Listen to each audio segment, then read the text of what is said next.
नमस्कार, भटकंती चॅनल मध्ये आपले स्वागत आहे। ब्रह्मा, विष्णू आणि महेश या तिन्ही देवांना अखंड सृष्टीचे मालक म्हटले जाते आणि या तिन्ही देवांची ज्या वेळेला एकत्र ताकद आली ती म्हणजे दत्तात्रेय यांच्या स्वरूपात आणि भक्तांच्या कल्याणासाठी प्रकटलेल्या गुरुदेव दत्तांनी आपल्या पुढील काळामध्ये अनेक अवतार धारण केले। त्यापैकी आपल्याला अल्प अवतारांबद्दल माहिती आहे, परंतु गुरुदेव दत्तांनी 16 अवतार धारण केले आणि या 16 अवतारांची नावे आणि त्याबद्दलची माहिती आपण या व्हिडिओमधून जाणून घेणार आहोत। आपण हा व्हिडिओ शेवटपर्यंत पहा। भक्तीची ताकद काय असते, भगवंतांनी हे अवतार का धारण केले, भक्तांसाठी, जनकल्याणासाठी, भक्तांच्या सुरक्षतेसाठी आणि वाईट शक्तीचा नाश करण्यासाठी हे अवतार धारण केले, त्यासाठी हा व्हिडिओ नक्की पहा। गुरुदेव दत्तांनी पहिला अवतार हा योगीराज अवतार धारण केला। तो दिवस होता कार्तिक शुद्ध पौर्णिमेचा। अत्री ऋषी आणि त्यांची पत्नी अनुसया हिमालयामध्ये घोर अशी तपश्चर्या करताना कार्तिक शुद्ध पौर्णिमेला ऋषींच्या तपश्चर्येवर प्रसन्न होऊन भगवंताने आशीर्वाद दिला आणि हाच तो योगीराज अवतार की हा एकमुखी आणि भगवान विष्णू सारखा दिसणारा अवतार लोकांचे जीवन योग मार्गाने सुखी केले, म्हणून या अवताराला योगीराज अवतार असं म्हटले गेलं। दुसरा अवतार बघा, अत्रिवरद अवतार। अत्री ऋषींनी भूक तहान विसरून 100 वर्ष एका पायावर उभे राहून वृक्ष नावाच्या पर्वतावर कठोर अशी तपश्चर्या केली। त्यांना बघा पुत्र प्राप्तीची ओढ होती आणि त्यांना बघा आशीर्वाद देण्यासाठी ब्रह्मा, विष्णू आणि महेश अवतरले। या ठिकाणी तिन्ही देव त्या ठिकाणी, परंतु एक देवाचे ध्यान करत असताना तिन्ही देव कसे प्रगट झाले हा विचार अत्री ऋषींच्या मनामध्ये आला आणि त्यावेळेला बघा भगवंत म्हणाले की आम्ही तिन्ही देव एकच आहोत असे म्हणाले आणि हाच तो अत्रिवरद अवतार होय। हा अवतार 6 हातांचा तेजस्वी हसतमुख होतं। कार्तिक कृष्ण प्रतिपदेला हा अवतार धारण केला भगवंतांनी। तिसरा अवतार आहे बघा दत्तात्रेय अवतार।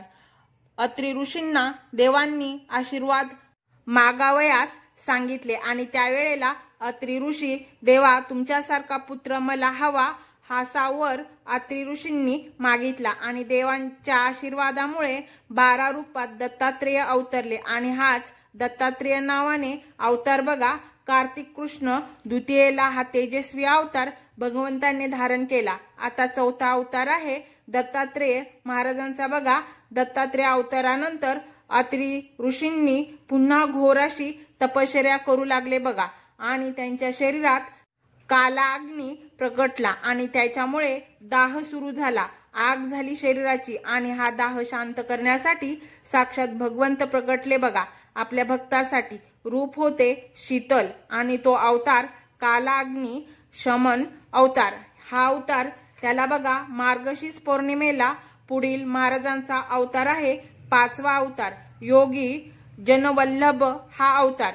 काला अग्नी अवतार प्रकटल्यानंतर देव, गंधर्व, यक्ष, देव सगळे देव या ठिकाणी आले आणि त्यावेळी बघा दत्तात्रेयांनी आपले बाल रूप सोडून योगीजनांना प्रिय असलेले रूप धारण केले आणि हाच तो योगीजन वल्लभ अवतार।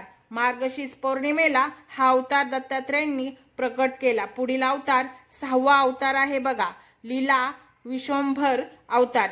लोककल्याणासाठी दत्तात्रेयांनी बघा लीला विश्वंभर अवतार घेतला। त्यावेळेला ह्या पृथ्वी तलावावरती प्रजेची परिस्थिती म्हणजे लोकांची परिस्थिती अन्न दशा होती। राज्यकर्ते फसवत होते, लुबाडत होते, प्रजा हैराण झाली होती। त्यावेळी बघा दत्तात्रेयांनी लीला विश्वंभर अवतार घेतला। तो दिवस होता पौष पौर्णिमेचा।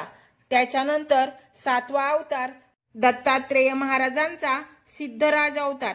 सिद्धांचे गर्व हरण करण्यासाठी भद्रिकावनामध्ये कुमार रूप धारण केले भगवंतांनी आणि हाच तो सिद्धराज अवतार। भद्रिकावनात गेल्यानंतर दत्तात्रेयांना अनेक सिद्ध दिसले। त्या ठिकाणी त्यांचा गर्व हरण करण्यासाठी अनेक चमत्कार केले बघा।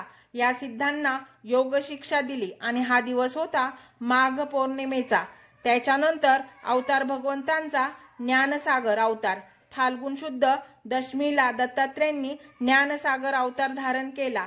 अवतार कशासाठी धारण केला? सिद्धीने कामनेला स्पर्श करू नये म्हणून हा अवतार धारण केला। याच्यानंतर दत्तात्रेय महाराजांचा 9वा अवतार विश्वांभरावधूत अवतार। योगीजनांना बीजाक्षराचा उपदेश करण्यासाठी दत्तात्रेयांनी हा अवतार घेतला आणि हा अवतार चैत्र शुद्ध पौर्णिमेला सिद्धांना बोध देण्यासाठी घेतला बघा। त्याच्यानंतर 10वा अवतार दत्तात्रेयांचा माया मुक्तावधूत अवतार। वैशाख शुद्ध चतुर्दशीला दत्तगुरूंनी भक्तांच्या बघा अंतकरणातील प्रेम आणि श्रद्धा दृढ निश्चय राहण्यासाठी भगवंतांनी हा अवतार घेतला बघा। दत्तात्रेयांचा 11वा अवतार माया युक्त अवधूत अवतार। हा जो अवतार आहे मांडीवर एक सुंदर योगमाया घेऊन मध्य आणि मास करतोय असा सुंदर सावळा अवतार होता हा अवतार ज्येष्ठ शुद्ध त्रयोदशीला घेतला। त्याच्यानंतर 12वा अवतार आदिगुरु अवतार। मदालसेचा पुत्र अलर्क याला योग व तत्वज्ञानाची शिकवण उपदेश देण्यासाठी आषाढ शुद्ध पौर्णिमेला हा अवतार घेतला भगवंतांनी बघा। 13वा अवतार गुरुदत्तांचा शिवरूप अवतार। श्रावण शुद्ध अष्टमीला दत्तगुरूंनी अवतार घेतला। याच्यानंतर हा जो अवतार आहे बघा काळ्या आवळीच्या वृक्षाखाली संस्काररहित घेतलेला अवतार। ह्याच्यानंतर 14वा अवतार गुरुदत्तांचा देवदेवीश्वर अवतार। हा अवतार भाद्रपद शुद्ध चतुर्दशीला हा 14वा अवतार घेतला। याच्यानंतर गुरुदेव दत्तांचा बघा 15वा अवतार दिगंबर अवतार आणि हा अवतार आश्विन शुद्ध पौर्णिमेला अवतार घेतला। यदुराजाला दिगंबर भेटले आणि आपल्या प्रजेला 24 गुरु आणि 3 उपगुरु यांच्यापासून काय शिकवले हे सांगितले। याच्यानंतर गुरुदेव दत्तांनी कमललोचन अवतार कार्तिक शुद्ध पौर्णिमेला कमललोचन अवतार गुरुदेव दत्तांनी घेतला। तर अशी वेगवेगळे अवतार गुरुदेव दत्तांनी घेतले प्रजेच्या कल्याणासाठी, आपल्या भक्तांच्या उद्धारासाठी, दुष्टांचा नाश करण्यासाठी आणि लोकांच्या मनामध्ये भक्तिभाव वाढवण्यासाठी, भक्तीची ताकद कळण्यासाठी, जनकल्याणासाठी अवतार गुरुदेव दत्तांनी धारण केले। भक्ती म्हणजे कुठलीही अंधश्रद्धा नाही, श्रद्धा आहे ती आपली, अशी ही गुरुदेव दत्त अवतारांची माहिती जर आपल्याला आवडली असेल तर व्हिडिओला लाईक शेअर सबस्क्राईब नक्की करा आणि एक छोटीशी कमेंट देखील करा। धन्यवाद।